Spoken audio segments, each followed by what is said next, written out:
Before the international break, it was round 8, and we got 3 scores correct just as we did in the Championship, so a very good weekend of predictions overall.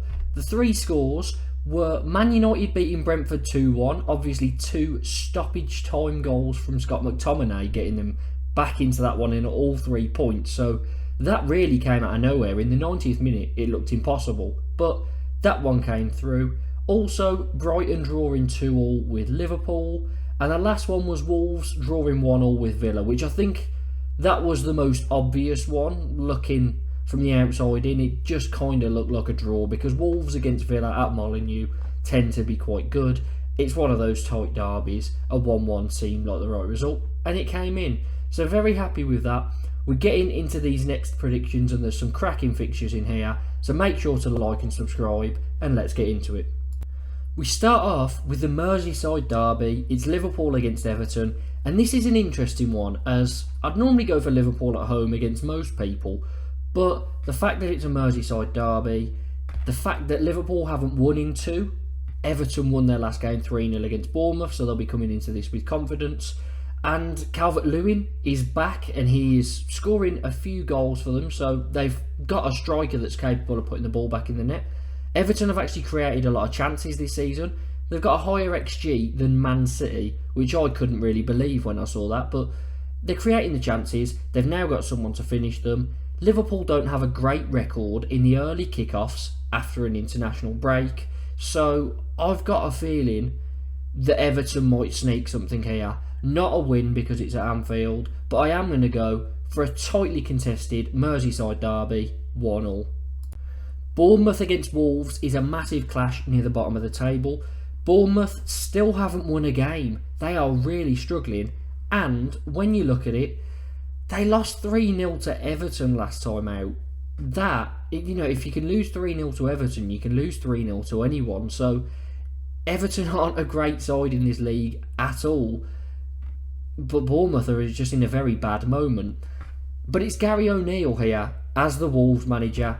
He guided Bournemouth to a brilliant safe position last season, but for some reason they got rid of him. He's at Wolves, and Wolves, off the back of 3 unbeaten, drawing 1-1 with Villa in their last game, and obviously beating City before that 2-1. So I've got a feeling it could be another tough afternoon for the Cherries. Wolves to win 2-1.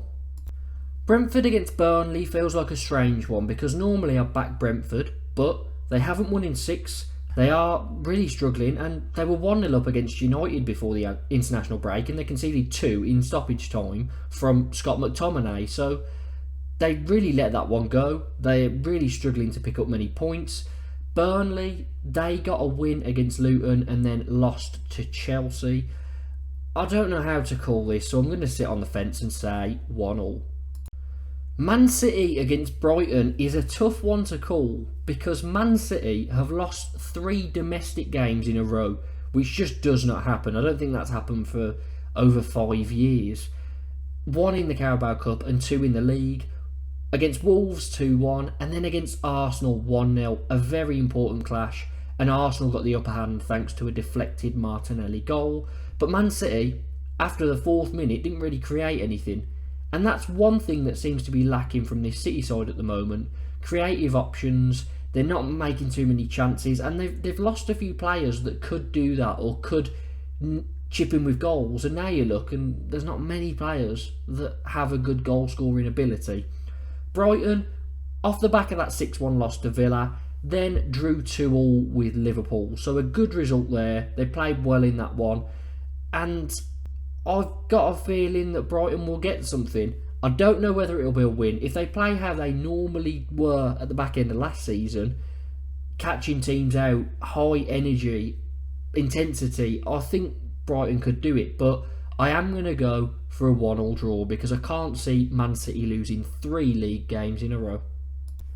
Newcastle against Palace could be an interesting one as they're 2 sides that are very good defensively. However, Newcastle have conceded a few goals as of late. They drew 2-2 with West Ham in the last league game, which proves that West Ham are better than PSG. However, Palace, good defensively, 3 clean sheets in a row. not scoring too many though, because 3 of those games have been draws, 0-0 draws. So they need to get that goal scoring touch. I think it will come. I don't know where to go with this one because Newcastle have the quality, Palace are very well drilled. I am going to back the home side though because it's difficult not to with some of the players they've got and the way they play. So I'm going to go Newcastle to breach that Palace defence. Narrow 1-0. Forest against Luton is a tough one because Forest have drawn 3 out of their last 4, not scoring too many goals, so they're quite similar to Palace in that way that they can't find the decisive goals. But defensively, they're quite good as well. They've got a very strong defensive midfield. That centre-back Murillo for them looks brilliant, a brilliant pickup. But they are going to start clicking, I think, and getting the goals. Awoniyi's gone a bit quiet recently. I think today could be the day he starts back up. Luton, 2 losses in a row. Obviously, they did get their first win of the season against Everton not so long back. But I don't see where many points are going to come from. I do think they could nick a point here, but I don't think they'll win it. And I am going to back Forest to win it 2-1. Chelsea against Arsenal, a London derby. Very excited for this one. Chelsea, I don't believe for a second that they are back because they've beaten Fulham 2-0 and Burnley 4-1. They're games they should be winning. However, things do seem to be clicking a bit better, and I think sometimes you just need a few easier fixtures to get you going, and then when you've got a big test like this, they're at home, so can they go and put what they've done in the last few games into practice in a big fixture? I don't know, because Arsenal have won 6, drawn 2 of their 8 so far, so still unbeaten along with Tottenham. And the last game, a 1-0 win over City, they really limited City to nothing. Haaland didn't have a sniff because Saliba and Gabriel defended so well. So for me, I've got to back Arsenal. They're so good. And even though they don't look as good to watch at the moment because they haven't started that main attack that they had last season in any game so far this season. I don't think Martinelli, Saka and Jesus have started in the league together. So it is a bit slower up front, but they're getting the important goals and they're defending superbly. So I'm going to go for Arsenal to win it 1-0. Sheffield United take on Man United, and Sheffield United need some points now. They're sitting on 1 point, they're bottom of the table. I know we're only 8 games in, but that's where I thought they'd be, and they really are looking very poor. They don't look like they're going to get many points, but this is what happens when you sell your 2 best players, and your other 2 best players were on loan and you don't get them back on loan. They just look like they're set up to go back down into the Championship anyway. So I'm not too interested in Sheffield United's survival hopes because I don't think it's realistic. I think they will be going down, but they've got plenty of time to prove everyone wrong. I just don't see it happening. However, they are playing a Man United side that are struggling at the moment. 4 wins, 4 losses out of their first 8. They only just beat Brentford, coming back from 1 goal down to win it 2-1 in stoppage time. But I just can't go against Man United winning this. I think Sheffield United will put up a fight, catch out Man United because they're not great defensively at the moment. But I will go for United to win it, Man United that is, 2-1.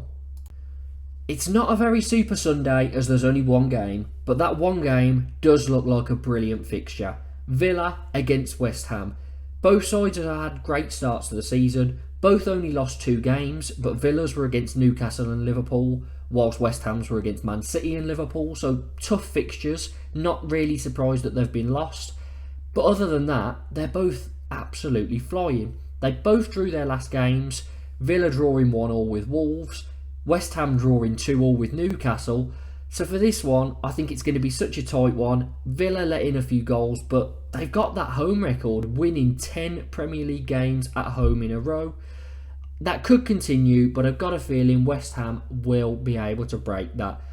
I think Villa will stay unbeaten though, so a 2-2 draw it is. Finally, Monday night fixture, Tottenham against Fulham.